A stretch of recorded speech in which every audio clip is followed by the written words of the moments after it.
예, 오늘은 6월의 첫 주입니다. 6월의 첫 주 하나님 말씀 보시겠습니다. 오늘 말씀은 시편 42편입니다. 6월의 첫 주 하나님 말씀은 시편 42편 1절로 5절까지입니다. 41편 1절부터 5절까지 제가 봉독해 올리겠습니다. 오늘 말씀은 11절까지 말씀을 드릴 텐데요. 먼저 본문은 1절부터 5절까지 봉독해 올리겠습니다. 솟았음이 시냇물을 갈망하는 것 같이 오 하나님이여 내 혼도 그처럼 주를 갈망하나이다. 내 혼이 하나님 곧 살아계신 하나님을 갈망하오니 내가 언제 나아가서 하나님 앞에 서겠나이까. 사람들이 계속해서 나에게 하는 말이 내 하나님이 어디 있느냐 하니 내 눈물이 밤낮으로 내 음식이 되었나이다. 내가 이 일들을 생각할 때 내 안에 있는 혼을 토해내나니 이는 내가 전에 무리와 함께 갔었고 거룩한 날을 지키는 무리와 더불어 기쁨과 찬양으로 소리 지르며 하나님의 집으로 갔었음이니이다. 오 내 혼아 어찌하여 내가 낙담하느냐 어찌하여 내가 내 안에서 불안해하느냐. 너는 하나님을 바라라. 너는 하나님을 바라라. 그의 얼굴의 도우심으로 내가 여전히 그를 찬양하리라. 5절까지의 말씀입니다. 오늘 말씀을 위해서 잠시 기도하시고 말씀 듣겠습니다. 지극히 거룩하시고 위대하신 아버지 하나님, 사랑이 풍성하신 아버지 하나님 감사를 드립니다.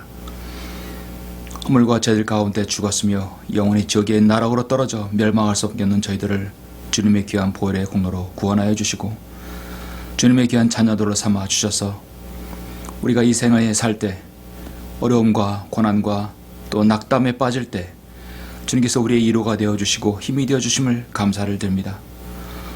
오늘 2월의 첫 주를 맞이해서 이렇게 귀한 영과 진리로 드리는 경배를 통하여 하나님을 영화롭게 하고 주님을 이렇게 찬양할 수 있도록 인도해 주심을 감사합니다. 우리의 경배가 얼마나 소중합니까? 일주일에 한 번 하나님의 말씀을 바로 듣고 또 말씀 가운데서 살기를 위해서 이렇게 애쓰는 모든 신실한 성도들, 가정마다 또 개인마다 모든 지역교회마다 주님께서 함께하여 주시고 주님께서 이루하여 주시며 이제 곧 주님께서 우리를 부르실 그날을 고대하며 소망하는 성도가 될 수 있도록 인도하여 주시옵소서. 삶의 어려움과 낙담 가운데 빠진 성도가 혹시 있습니까? 오늘 말씀을 통해서 힘을 얻는 귀한 시간 될 수 있도록 인도하여 주시길 원합니다. 이 말씀에 기름 부어주시고 성령께서 온전히 저를 주장해 주시길 간절히 원하며 주 예수 그리스도 이름으로 기도드렸습니다. 아멘. 오늘 말씀의 제목은 너는 하나님만 바라라. 너는 하나님만 바라라는 제목으로 설교를 하고자 합니다. 오늘날 우리 주변의 사회적, 문화적 환경은 인간이 살아가는데 거의 모든 것을 다 제공해 줍니다. 인간의 편안하고 안락한 생활을 가능케 해주는 것들이 이런 과학이 발달해서 그렇죠. 여러분이 다 들고 다니는 스마트폰은 이 세상에 나오자마자 그야말로 우리 삶의 모든 것들을 많이 바꾸었습니다. 일대 혁신을 이루었습니다. 일반적으로 사람들은 스마트폰 하나만 있으면 모든 것을 다 처리할 수 있는 시대가 되었다고 합니다. 즉석에서 영문 번역과 통역을 해주고 내일의 날씨를 예견해주고 지구 반대편에 있는 모든 일을 알려줍니다. 내가 기다리는 버스가 어디까지 왔고 몇 분을 기다려야 되는지를 알려줍니다. 실시간으로 다른 나라 사람들과 문자 채팅을 하고 또 금융거래까지 어디에서든 가능케 합니다. 정말 스마트폰 하나면 못하는 것이 없는 시대라 합니다. 여러분, 그럼에도 불구하고 사람들은 항상 만족하지 못합니다. 불평과 불만이 가득하고 심지어 낙담과 슬픔에 극에 달하면 어떤 경우는 스스로 목숨을 끌어버리고 맙니다. 자살률이 세상에서 가장 높은 나라가 우리나라가 있다는 우리나라는 사실은 참으로 아이러니합니다. 가장 IT 기술이 발달한 우리나라가 가장 살기 좋다는 우리나라가 자살률이 가장 높은 것이죠. 사람들은 한 번 잘못 살면은 다시 태어나서 무엇인가 다시 기회가 주어진다고 생각할지 모르지만 그것은 다 마귀의 속임수입니다. 주 예수 그리스도를 믿고 하나님 품에 안기기 전에는 이 세상 그 무엇으로도 우리 그리스도인은 참 만족을 얻을 수 없습니다. 이 세상은 자신의 만족을 위해서 다른 사람에게 피해가 할지라도 그 무엇이든 할 수 있는 사람들이 너무나 많습니다. 자신의 만족을 채우기 위해서 그렇습니다. 때론 사람들이 자신의 만족을 채우지 못하고 낙담하고 좌절하는 사람도 있습니다. 어떤 사람들은 자신의 죄들의 결과로 인한 고통을 이겨내지 못하고 낙담하는 경우도 있습니다. 사실 이런 모든 경우의 대상들은 하나님만을 바라보아야 합니다. 예수 그리스도께서 우리에게 모든 희망이 되어주시고 삶의 모든 치유가 되어주심에도 사람들은 알지 못하고 살아가죠. 심지어 우리 그리스도인을 할지라도 세상에서 우리는 얽매여 있고 또 분주하고 분망하게 살다 보면은 여전히 우리도 하나님께 소망을 두지 않고 하나님을 바라보지 않는 경우도 허다합니다. 오늘 저는 우리가 6월의 첫 주의 말씀을 숙고해 볼 말씀은 그 어떤 경우에서라도 하나님께 소망을 두는 것에서 돌이키지 말라고 성경은 말씀하고 있습니다. 혹 자신이 어떤 일로 인해서 낙담에 둘러싸여 있고 불안한 상태에 있는 분이 계십니까? 역경의 시간을 보내고 있는 분이 계십니까? 역경 가운데 나약해지지는 않습니까? 자신은 강건하여 어떠한 상황에서도 나는 하나님께 소망을 두며 여러분 주님을 찬양하십니까? 그런 분들이 있다면 오늘 하나님 말씀을 통해서 여러분 힘을 얻기를 바라는 것입니다. 여러분은 시편 말씀을 좋아하십니까? 여러분이 힘들 때, 어려울 때, 또 즐거울 때, 여러분 정말 고독할 때 시편은 여러분의 정말 친구가 되어주시고 여러분에게 꼭 필요한 적절한 말씀을 여러분에게 주십니다. 오늘 말씀은 이 시편 42편은 다윗 왕이 약 61세가 되었을 때 그의 아들 압살롬의 반란으로 인해서 한밤중에 예루살렘을 피신해서 떠나 도망치는 중에 그의 마음속에 자꾸만 엄습해오는 그 낙담과 불안과 그 두려움을 스스로 자신이 이 말씀을 되뇌임으로써 힘을 얻는 장면입니다. 오 내 혼아 어찌하여 내가 낙담하느냐. 5절 말씀이죠. 어찌하여 내가 내 안에서 불안해하느냐. 너는 하나님을 바라라. 그렇게 말하며 하나님을 바라는 믿음의 찬양시입니다. 이 찬양시는 동서고금을 막론하고 그 어떤 시대도 적용해도 무방한 말씀입니다. 시편은 크게 5부분으로 나눕니다. 1권부터 5권. 이 본문의 42편은 제2권이 시작되는 첫 번째 시이죠. 시편의 5가지 부분의 내용을 요약해보면 성경이 시작되는 모세 오경과 유사한 구조를 가졌다고 주석가들은 말하고 있습니다. 창세기는 우주와 인생의 역사를 기초를 두고 있습니다. 창세기 핵심은 하나님과 인간의 그 올바른 관계에 대해서 보여주고 있습니다. 그래서 1편부터 41편까지는 자세히 음미해 보면 하나님과 올바른 관계를 맺고 살아가는 사람들에 대해서 말씀하고 있죠. 항상 악과 선 대칭을 이루죠. 악인과 의인으로 나눕니다. 이 시편 두 번째 시편인데요. 42편부터 시작합니다. 출애굽기의 내용과 유사한 구조를 가지고 있습니다. 출애굽기는 구속의 책이죠. 정말 드라마틱한 책입니다. 이 땅에서 하나님의 백성 이스라엘이 고난과 시련을 당할 때 그들을 인도해내신 주님의 그 위대한 행사를, 역사를 보여줍니다. 이렇듯이 시편 40편은 하나님이 백성에게 고난과 역경과 방황이 찾아올 때 하나님께서 어떻게 그들을 인도하여 주시는지를 잘 기록한 위로의 시입니다. 삶이 힘들고 어렵고 고난당하는 성도들에게 있어서 이 2권 42편부터 72편은 정말 희망을 주고 여러분에게 치유를 주는 말씀입니다. 그래서 여러분은 정말 이 삶이 어려울 때 42편부터 72편까지 보시면 더 많은 것들을 얻을 수 있습니다. 이 표제에 보면 악장에게 마스길 코라의 아들들을 위하여라고 말씀하고 있죠. 이 권의 그 42편은 정말 그 말씀 제목이 하나로 말씀드리면 오 낙담하는 자여라는 제목으로 추격할 수 있습니다. 오 낙담하는 자여. 그의 대꾸가 무엇입니까? 너는 하나님을 바라라. 하나님만 바라야 됩니다. 영감으로 기록한 이 시편은 코라 자손을 위하여 부르게 되었다고 알려지고 있습니다. 마스길은 교훈이란 뜻입니다. 교훈시란 뜻입니다. 민수기 16장에서 모세가 이스라엘 백성을 입퇴해서 인도에 나올 때 모세와 아론을 정민으로 반역하고 대적한 레이저선 가운데 중책을 맡던 일꾼이 있었습니다. 바로 코라입니다.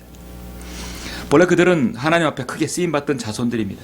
교만한 마음이 들어서 지도자 모세와 아론을 물리치고 자기들이 이스라엘 영도자가 되겠다고 반역하고 나갔다가 하나님께 무서운 심판을 받은 족속입니다. 그런데 그들 가운데 자신의 죄를 정말 울면서 회개해서 돌이킨 사람들이 있습니다.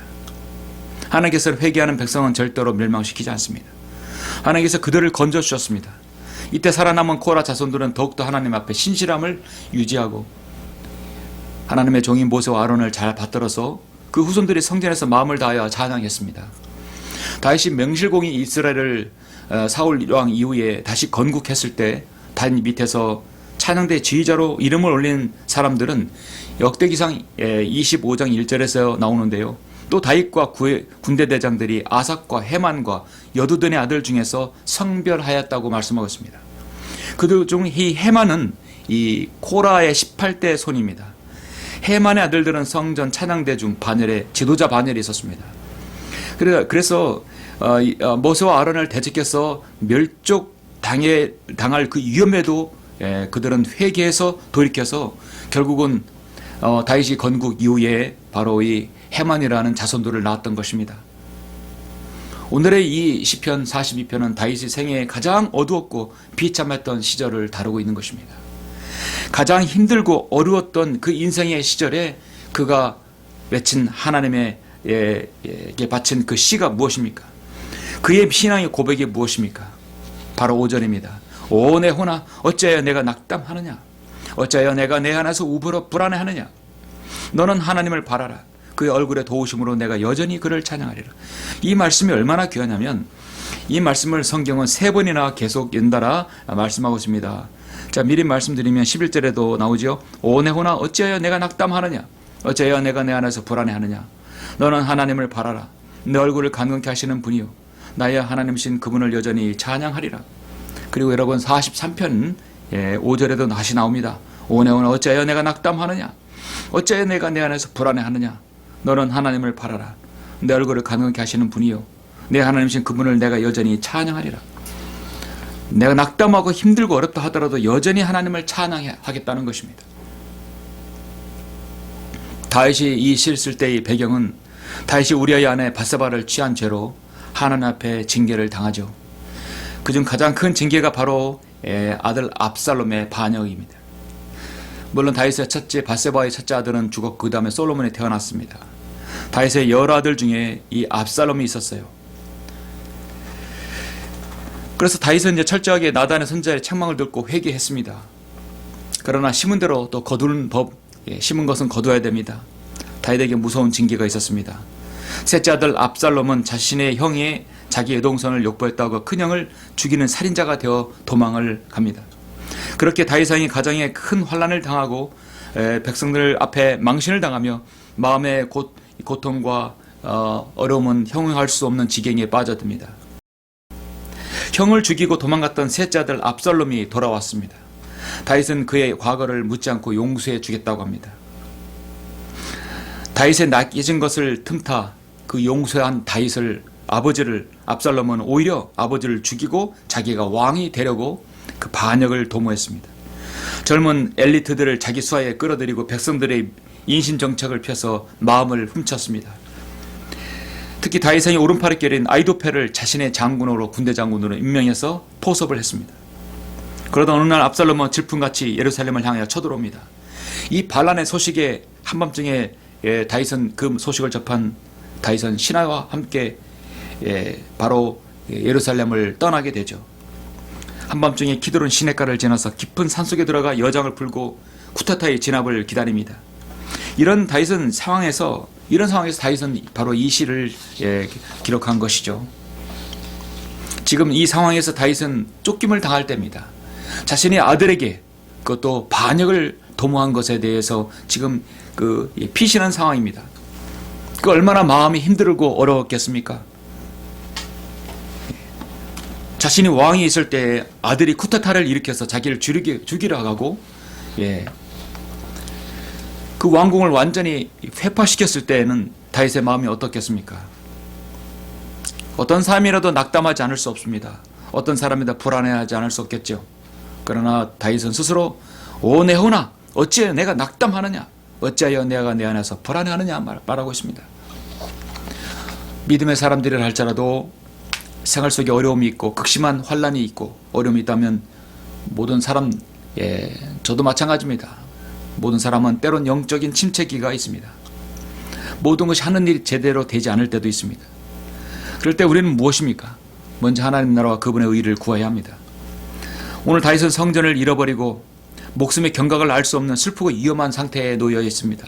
뿐만 아니라 사람들의 비웃음과 조롱이 화살처럼 그의 혼을 괴롭히고 있습니다.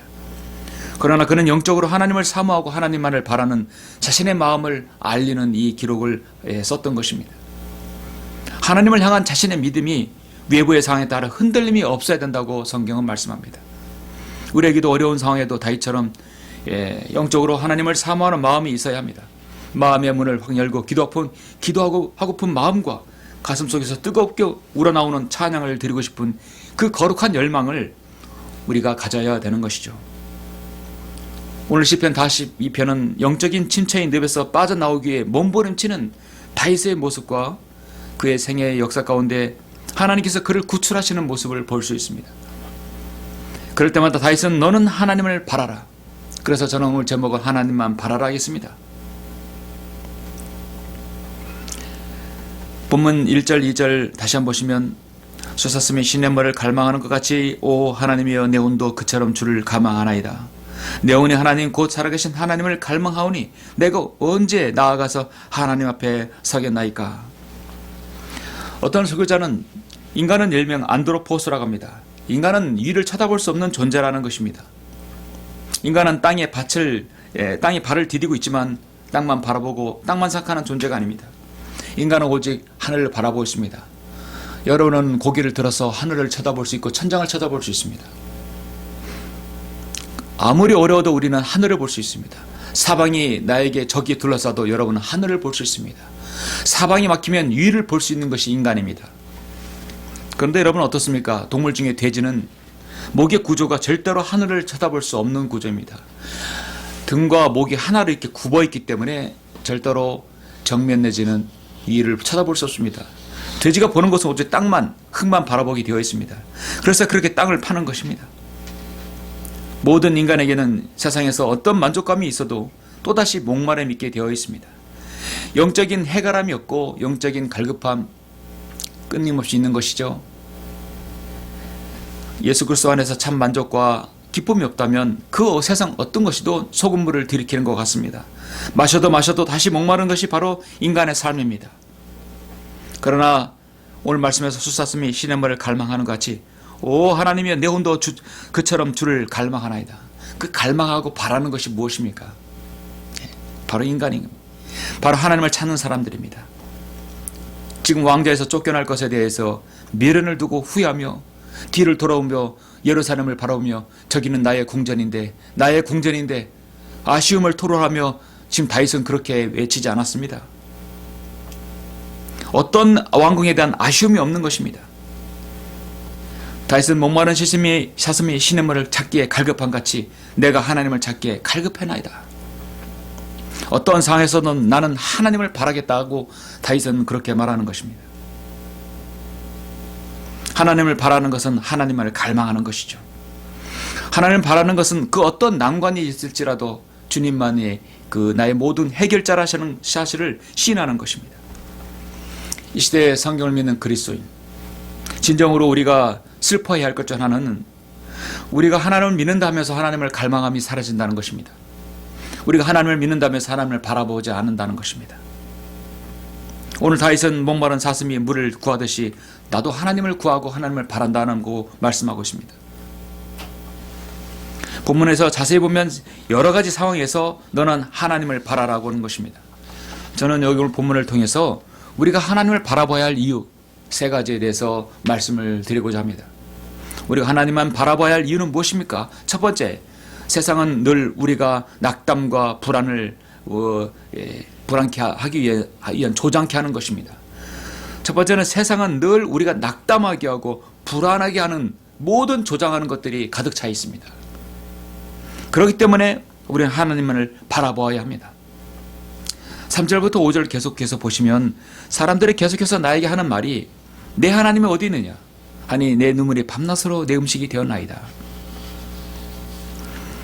내가 이 일들을 생각할 때 내 안에 있는 혼을 토해 내나니 이는 내가 전에 무리와 함께 갔었고 거룩한 나를 지키는 무리와 더불어 기쁨과 찬양으로 소리지르며 하나님의 집으로 갔었음이니이다. 오 네오나 어찌하여 내가 낙담하느냐 어찌하여 내가 내 안에서 불안해하느냐 너는 하나님을 바라라 그의 얼굴의 도우심으로 내가 여전히 그를 찬양하리라 말씀하고 있습니다. 여러분 세상은 참으로 악합니다. 악해도 정말 하나같이 하나님을 섬기는 것에서 포기하도록 집요하게 악한 것입니다. 우리 그리스도인이 살다 보면 어떻습니까? 여러 가지 악재에 빠질 수 있고 어려움에 봉착할 수 있습니다. 그럴 때 세상은 여러분의 믿음을 조롱하는 것입니다. 불안은 낙담의 산물입니다. 여러분의 믿음을 포기하도록 만들어버립니다. 사람들이 계속해서 나에게 하는 말이 내 하나님이 어디 있느냐? 너 정말 하나님 믿기나 하냐? 너의 하나님은 너를 지금 이 상황에서 구해낼 수 있겠느냐? 그렇게 끊임없이 마귀는 의심을 조장하고 불안하게 하는 것이죠. 결국 낙담에 빠져서 다시는 예수님을 다시는 교회 근처도 다시는 하나님이란 이름을 자신의 입에서 입 밖에도 못 나게 하는 것입니다. 여러분 주위에 그런 사람 있지 않습니까? 구원은 받았어도 완전히 세상으로 돌아가 버리고 교회와 완전히 인연을 끊는 사람들이 있습니다. 구원의 영원한 보장이 있을지라도 완전히 낙담해서 버리는 경우가 있어요.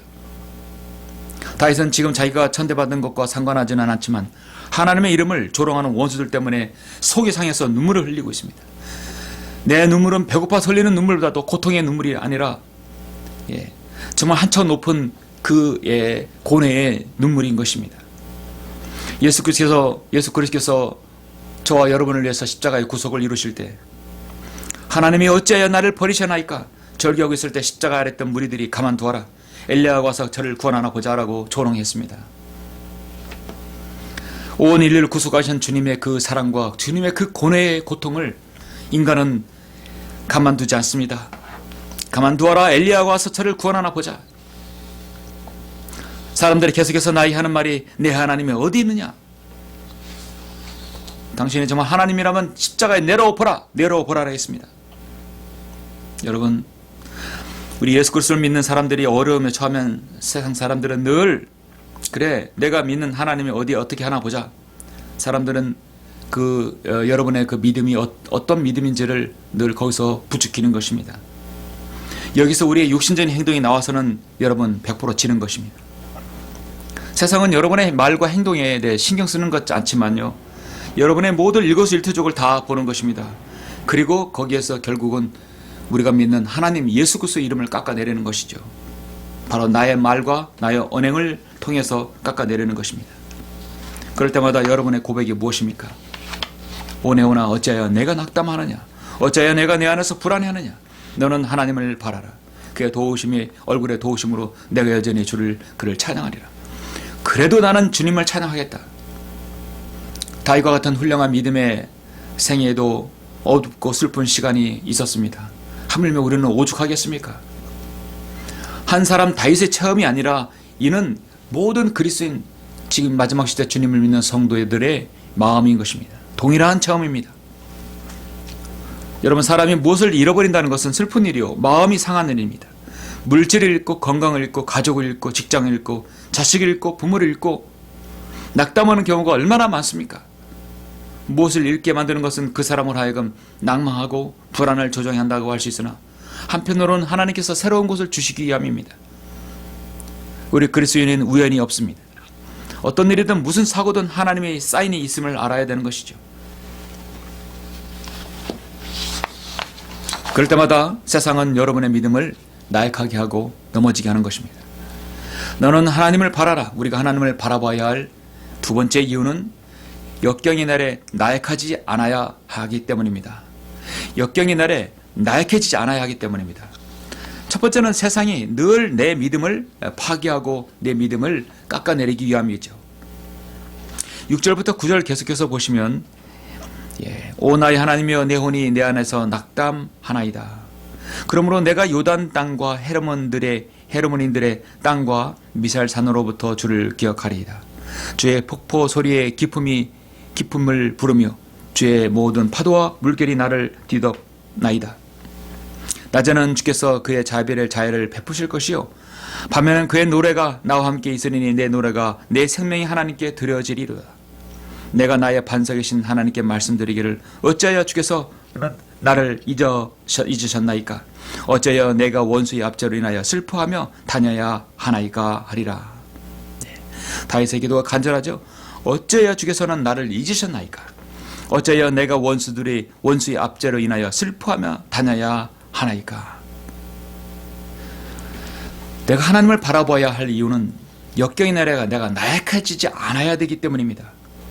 그래서 주님을 섬기다가 쉽게 낭망하고 나약해질 때가 언제입니까? 하나님을 믿는 사람들이 병에 걸렸거나 사업에 실패해서 극심한 경제적 압박에 있거나 또 어떤 무슨 일을 당했을 때 하나님을 믿어도 뭐 별거 없네 사람들이 비웃으며 여러분을 조롱할 때입니다. 그럴 때 여러분은 반응은 어떻습니까? 여러분이 믿는 하나님, 우리가 믿는 하나님을 사람들이 조롱할 때 반응은 어떻습니까? 욥기 13장 15절에서는 그분이 나를 죽이실지라도 나는 여전히 그분을 신뢰하리라. 그러나 나는 그분 앞에서 내 자신의 길을 지속하리라. 그럴지라도 나는 내 길을 지속하리라. 이 길이 맞고 이 길이 진리의 길이고 이 길이 영생의 길이기 때문에 나는 지속하리라 하는 거죠. 이 욥기 13장 15절의 말씀이 바로 여러분의 고백이어야 됩니다. 그분이 나를 죽이실지라도 나는 그분을 신뢰하리라. 그러나 나는 그분 앞에서 내 자신의 길을 지속하리라. 내 길을 계속하겠다는 것이죠. 우리 훌륭한 스승이신 러컨 목사님은 타락은 보통 역경 속에서가 아니라 번영 가운데 시작된다라고 말했습니다. 사무엘 러더포드는 설교자는 매서운 바람을 쏘이는 것이 믿음에 유리하다. 역경이 없으면 은혜는 말라버린다 했습니다.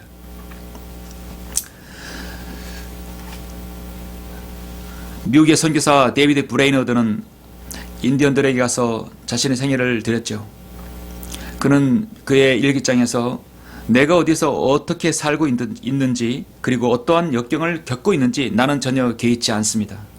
잃어버린 혼돈을 그리스도로 이겨왔기 때문입니다. 잠들어 있을 때 나는 이 일을 꿈꾸고 깨있을 때는 무엇보다도 위대한 이 일을 생각합니다.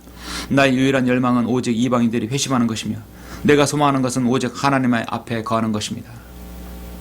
정말 27, 8살의 그 나이에 인디언들에 가서 그 추운 차디찬 천막 가운데서 기도하는 내용이 이것이라면 그의 믿음의 신앙이 얼마나 깊은지를 우리는 가늠할 수 있습니다. 상상조차 할 수 없는 일이죠.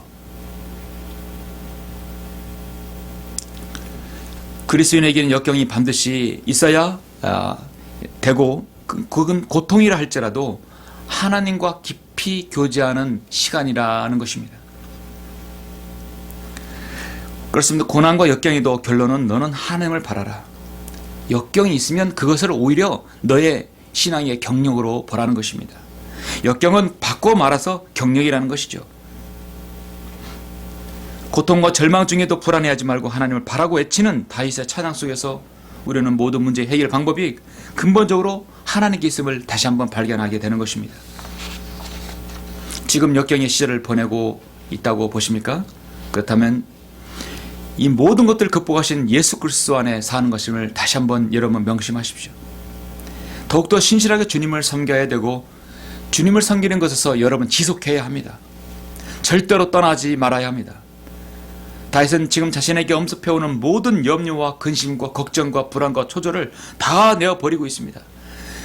그 모든 것에 대해 절망에 빠지지 않고 자신의 혼을 토로하면서 너는 하나님을 바라라. 스스로 말하는 것입니다. 야, 너 하나님을 바라라. 종교 개혁이 한창이던 어느 날 마틴 루터는 궁지에 몰려서 몹시 상심하고 낙심되어 정말 상심한 가운데 있었습니다. 그런데 루터의 아내는 상복을 입고 어느 날 상복을 입고 루터에게 나타났습니다. 루터는 누가 죽었냐고 묻습니다. 예, 하나님께서 돌아가셨습니다. 그게 무슨 말이요? 하나님께서 돌아가시다니. 지혜로운 그의 아내는 이렇게 대답합니다. 하나님이 돌아가시지 않았다면 당신이 그토록 하나님이 위대한 일을 하시는데 당신은 기가 죽어 있을 수 있단 말입니까?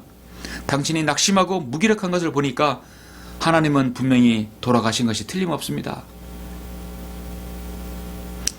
루터는 로마 가톨릭에 대항해서 종교 개혁을 단행했지 않았습니까? 그 얼마나 크고 위대한 일이며 많은 방해가 있었겠습니까? 그 순간 루터는 깨달았습니다. 아, 그렇다. 하나님께서 존재하시는데 내가 왜 기가 죽어 있어야 된단 말이냐. 그런 즉시 무릎을 꿇고 시편 40편 5절을 읽습니다. 오 내어나 어찌하여 내가 낙담하느냐. 어찌하여 내가 내 안에서 불안해하느냐. 너는 하나님을 바라라. 하나님을 바라라. 내가 나의 반석이신 하나님께 말씀드리기를 어찌하여 주께서 나를 잊으셨나이까. 어찌하여 내 원수의 앞뒤로부터 슬퍼하며 다녀야 하나이까. 나는 그렇게 하지 않겠습니다. 그렇게 해서 하나님부터 힘을 받아서 종교의 계획을 단행한 것입니다.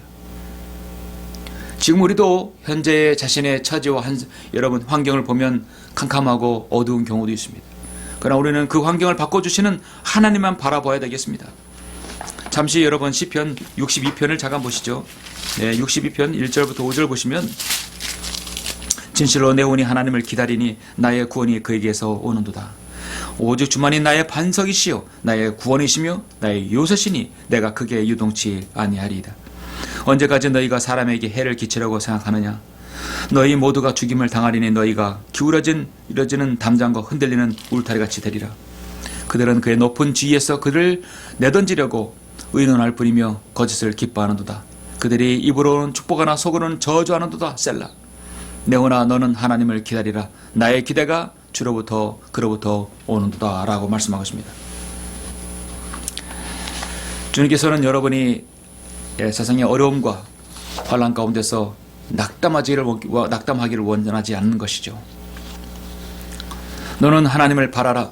우리가 하나님을 바라봐야 할 세 번째 이유는 나 자신이 스스로 강건하여서 하나님을 찬양하기를 원하는 것입니다.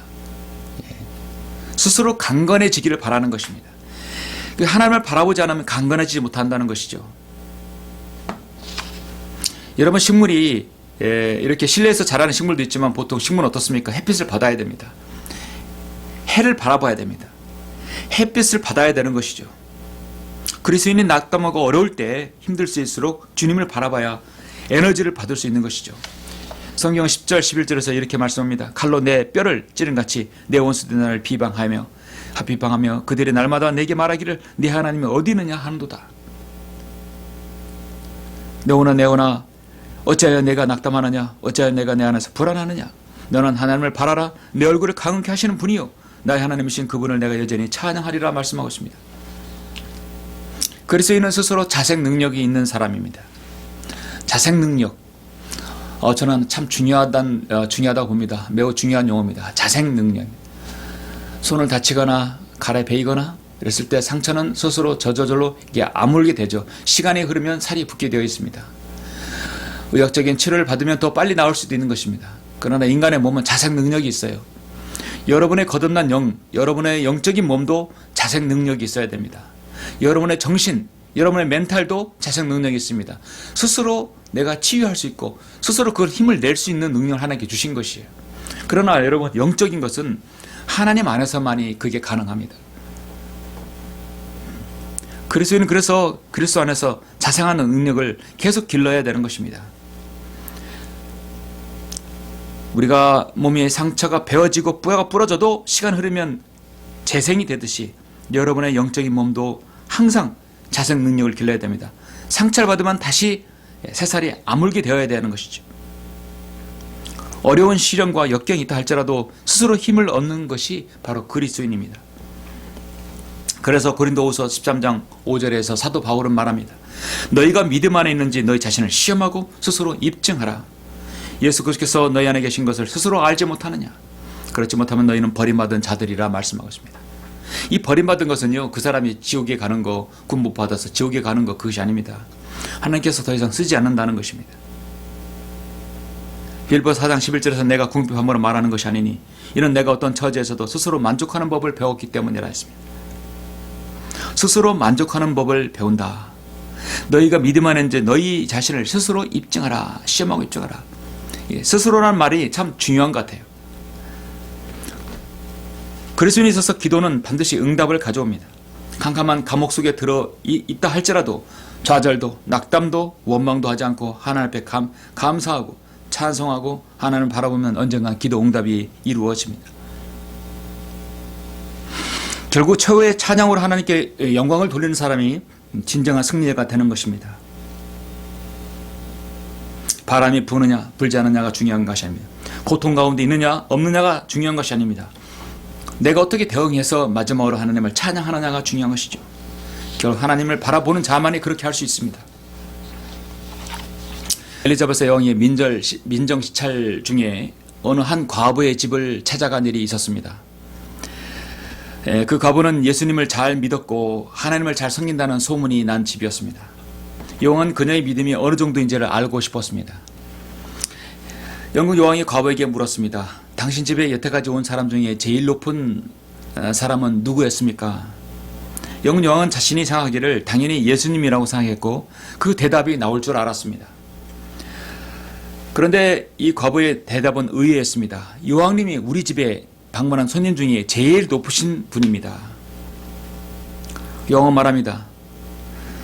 아니, 내가 제일 높은 분이 아니라 이 집에 방문한 사람은 예수님이 제일 높은 분이 아니냐. 아니다, 예수님이 제일 높은 손님이지라고 말했는데 과부는 다시 말합니다. 아닙니다. 여왕님, 예수님은 이 집의 손님이 아니고 바로 나의 주인, 이 집의 주인이십니다. 여왕은 여기서 한 수 배웠던 것입니다.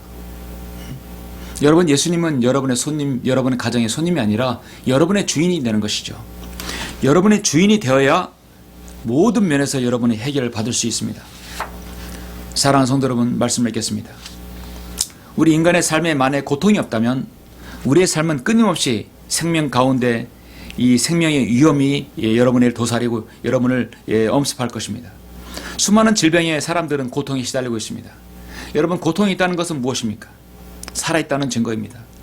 반대급으로 고통이 있기 때문에 병원에 가고 치료를 받고 약을 먹는 것입니다. 그래서 치료가 되는 것입니다. 우리 몸의 장기가 망가져도 고통이 모르는 것이 있는데 간입니다. 간에 문제가 있다고 생각하면 병원에 가면 보통 간암 말기라고 하죠. 우리 몸의 부분은 고통을 느껴야 됩니다. 그래야 치료를 받게 되는 것이죠. 고통은 이 땅의 정상적인 삶을 영위하기 위한 필수적인 것입니다. 인간은 누구나 고통이라는 학교에 입학해야 합니다. 그 고통은 우리 인생을 성장시키는 하나님의 정말 신비로운 일입니다. 고통이 있기 때문에 살아있음을 우리는 스스로 확인합니다. 고통이 찾아올 때 원망보다는 그 뒤에 담겨진 하나님의 손길을 우리는 볼 수 있어야 합니다. 우리의 삶이 고통을 느낄 때, 힘들 때 더더욱 우리가 주님을 바라봐야 할 때입니다. 고통은 우리를 무너뜨리기 위한 것이 아니라 우리를 세우기 위한, 하나님을 더 바라보기 위한 하나님의 방법입니다. 거기에서 우리는 감사가 나오는 것이죠.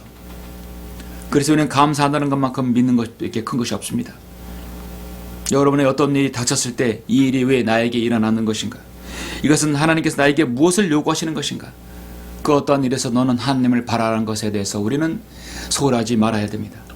여러분의 하나님을 바라야 될 이유는 우리가 세상은 늘 나에게 낙담과 불안을 조장케 하고 역경이 내려 내가 나약해지지 않기 위해서입니다.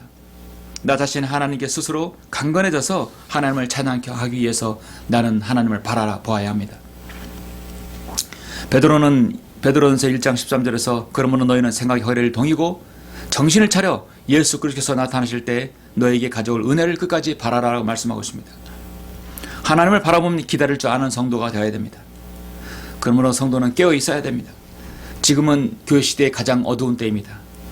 파수꾼은 잠들지 않아야 됩니다. 새벽이 곧 옵니다. 주님께서 이제 오신다고 말씀하고 있습니다. 의의 태양이 떠오르면 밤을 지키며 말씀과 기도에 끼어있는 믿음 안에 있는 굳게 선 성도들은 하나님께서 그 성도에게 상을 주실 것입니다. 빌보서 4장절에서 아무것도 염려하지 말고 모든 일에 기도와 간구로 너희 구하는 것들을 감사함으로 하나님께 알려지게 하라. 그러면 모든 지각을 초월하시는 하나님의 평강이 그리스도 예수 안에서 너희의 믿음과 생각을 지키신다고 말씀하고 있습니다.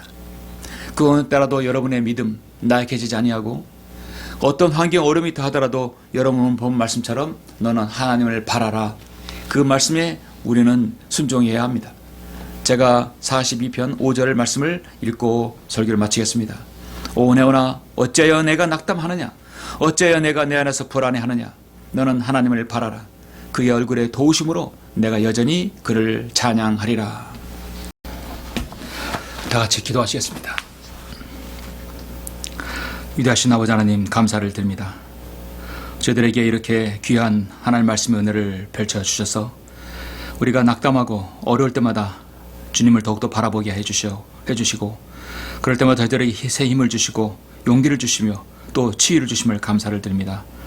그 어느 때라도 주님께서 다시 오실 때까지 우리가 주님만 바라보며 주님만 의지할 수 있도록 인도해 주시며 늘 주님 안에서 새 힘을 얻고 스스로 힘을 낼 수 있도록 용기를 낼 수 있도록 인도하여 주옵소서. 우리 안에 내주하신 성령님을 통하여서 우리가 늘 낙담하지 아니하고 오직 독수리 날개치며 올라간 같이 새 힘을 얻을 수 있도록 인도하여 주시길 원합니다. 모든 것을 감사드립니다. 주 예수 그리스도 이름으로 기도드렸습니다. 아멘.